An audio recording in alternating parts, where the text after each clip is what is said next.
আজকে 2 থেকে 3 জন মানুষ রাস্তায় দাঁড়ায় চায়ের দোকানে বসলে পারে বিপদ শুরু হয়ে গেল।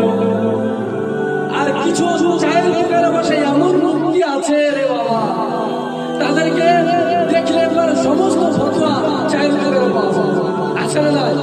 এই সমাজে এমন পরিস্থিতি নিচু পর্যায়ে গেছে, চায়ের দোকানে মুক্তি পাওয়া যাচ্ছে। তাদের কাছে ফতোয়া শুনলে মাথা ঘুরে যাবে।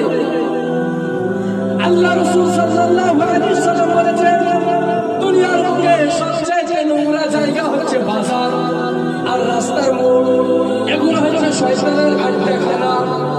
শয়তানকে যখন আল্লাহ রাব্বুল আলামিন জান্নাত থেকে বিতাড়িত করে দিয়েছিলেন, জান্নাত থেকে বের করে দিয়েছিলেন, তখন শয়তান আল্লাহকে বলেছিল, ও আল্লাহ, দুনিয়ার বুকে আমার বসার জায়গা কোথায় হবে?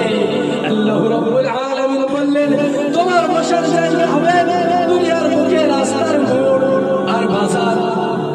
এটা আছে না? বলো, আজকে আমাদের সমাজে বাজারের রং বেশি। আজকে এই কুড়িওয়ালা জলসায় মাগরিব পর আলেম ওলামারা ওয়াজ করবে, স্টেজ পুরো খালি, মঞ্চে লোক পাওয়া যাবে।